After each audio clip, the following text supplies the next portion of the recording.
Bonjour à toutes et à tous et bienvenue dans Perspective Analytique, l'émission où nous traitons d'un personnage de fiction d'un point de vue psychologique et psychanalytique. Aujourd'hui nous allons traiter du 9e docteur. Pour rappel, je traite chaque docteur séparément car j'estime que ses problématiques et ses enjeux varient en fonction de ses régénérations. Bien. Nous allons donc nous attarder sur le 9e docteur. Je me dois de vous dire qu'il va y avoir du spoil pour la première saison, donc si vous n'avez pas vu la première saison et souhaitez la voir, je vous conseille d'arrêter cette vidéo. Pour ceux qui sont restés, nous allons à présent nous plonger dans la psychologie du 9e docteur. Bien, alors qu'est-ce qui rend le 9e docteur si intéressant? Bien, d'une part, c'est le docteur qui est le plus dur, et c'est celui qui fait le moins de compromis. Par exemple, lors du 2e épisode, à la fin lorsque Cassandra le suppliera de la sauver, le docteur n'en fera rien, il lui dira non. Et il va complètement refuser de la sauver alors que celle-ci meurt. Il refuse à ce moment-là de se mettre dans une position de sauveur. De même, pour les Slytherin, lorsqu'il dit qu'il les arrêtera, il ne le dit pas comme par exemple le 10e docteur dirait je vous en prie arrêtez, on peut trouver un compromis. Non, il est juste en train de dire je vous arrêterai. Ça s'arrête là. Mais on peut se demander qu'est-ce qui provoque cette dureté chez le docteur? Eh bien, selon moi, cela vient du fait que en fait, c'est le premier docteur à émerger de la guerre du temps. Les blessures liées à cette époque sont encore très vives pour lui. C'est pas comme le 10e ou le 11e docteur qui ont eu le temps de prendre du recul. Lui, il est quand même dans un mouvement où cette guerre l'a quand même traumatisé, il est quand même dedans. Cette guerre, il l'a vécue. Enfin, même si lui-même ne l'a pas vécu, il en est l'enfant. Et donc du coup, c'est quelque chose qui est encore très très présent pour lui. Et donc du coup, face à cet événement, il va avoir deux réactions. La première, c'est la culpabilité. Ce qu'on voit lors de la fin du premier épisode, lorsqu'il dit à la conscience Nestine qu'il n'a pas pu sauver son monde, lorsqu'il dit aux fantômes, par exemple, qu'il n'a pas pu les sauver, on voit bien que le docteur quand même se sent coupable de ce qui s'est passé, de ce qu'il a fait, et que c'est quelque chose qui est quand même très très dur pour lui. Et on voit bien que c'est quelque chose qui n'est pas du tout facile. D'ailleurs, il oscille avec un mouvement qui est beaucoup plus froid et pragmatique. C'est-à-dire, en gros, il ne va pas pardonner ses ennemis, comme je le disais plus tôt, ni même chercher à les sauver. En fait, ce docteur-là, il veut limiter les dégâts que font ses ennemis. Il est vraiment dans le « toi, je vais pas te faire de cadeau ». C'est vraiment ça. Et c'est intéressant puisque justement, il oscille entre culpabilité et regret pour ce qui s'est passé et froideur. Et c'est, je pense, quelque chose de très intéressant, c'est cette dialectique, en fait, chez ce docteur-là. Et aussi, ce qui est intéressant, c'est que cette dialectique, il y a quelque chose qui en découle. Et ce qui en découle, c'est que, en fait, ce docteur est encore incertain d'être bien un docteur. Qu'est-ce que j'entends par là? Eh bien, en fait, pour moi, il fait tout son possible pour redevenir un docteur. Mais c'est quelque chose qui lui est encore très difficile. Et un des merveilleux exemples que je trouve qui montre ce propos, c'est lorsque, en fait, à la fin de l'épisode avec les masques, vous savez, ces masques à gaz avec le petit enfant qui contamine tout le monde, eh bien, à un moment, à la toute fin, quand tout le monde va être guéri, il s'écrit « Juste cette fois, je vous en prie, juste cette fois, faites que tout le monde vive. Cette fois-ci, tout le monde vivra. » Et en fait, moi, je trouve qu'il s'adresse en fait quelque part directement à lui-même. C'est vraiment pitié, faites que la guerre du temps soit finie, faites qu'en fait je redevienne un docteur, faites que en fait je peux sauver tout le monde, je peux redevenir un sauveur et non plus juste un destructeur et un tueur.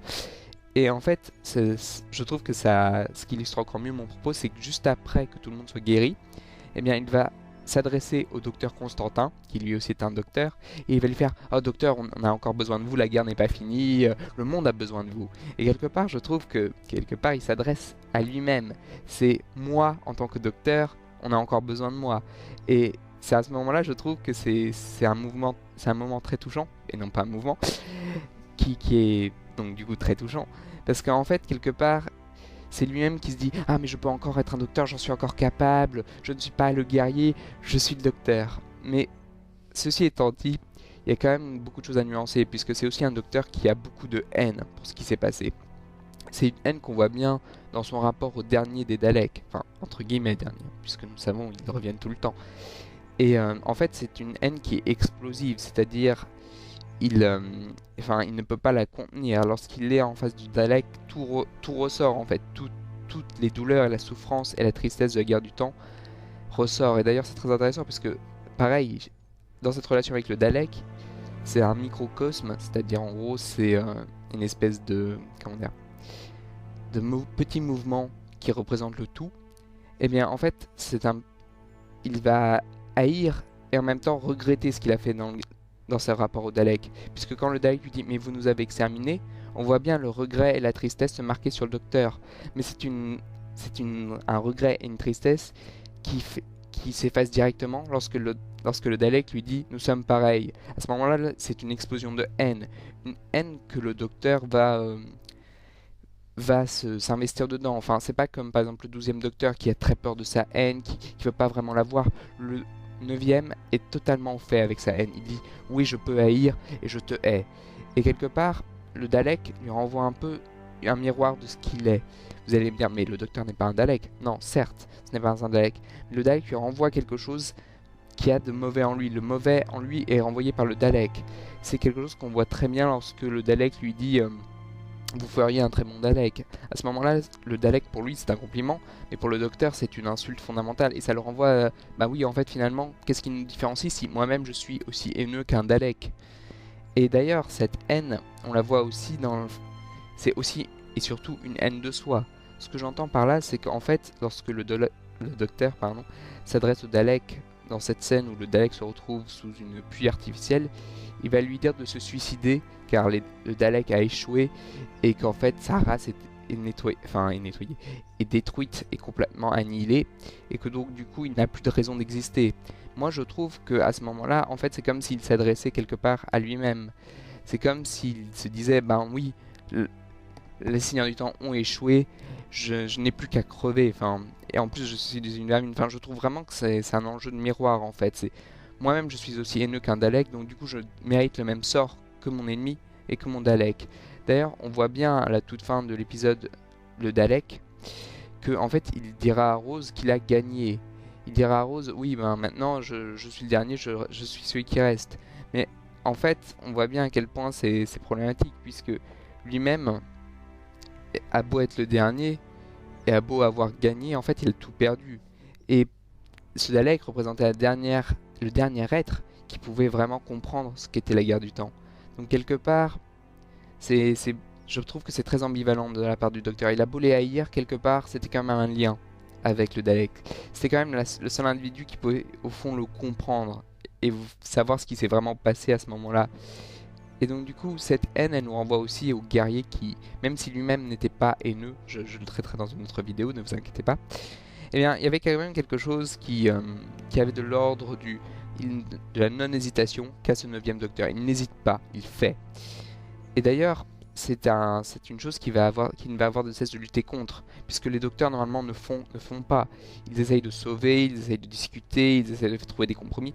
Lui, il n'est pas du tout là-dedans. Et en fait, je pense que c'est ça qui le travaille beaucoup, c'est qu'en fait, il essaye de surmonter le traumatisme de la guerre du temps via une tentative d'être un nouveau docteur. Pourtant, il n'y arrive pas. Il reste quand même dans le faire, dans le pragmatisme et dans la limite des dégâts de l'autre, en fait. Et je trouve que c'est ça qui rend le personnage très intéressant, c'est qu'en fait, cette évolution, on va la voir jusqu'à la fin, où en fait, il va refuser de détruire l'empereur Dalek et ses sbires, et lorsque le Dalek leur dit « mais c'est quoi être le mieux pour vous, être un tueur ou un lâche ?» Il leur dit « être un lâche ». Et moi, je trouve que c'est à ce moment-là qu'il renoue avec qui il était avant, avec tous les autres docteurs avant lui et ceux qui viendront après. C'est à ce moment-là qu'il redevient non plus un destructeur, mais un docteur. Pour moi, c'est un moment fondamental.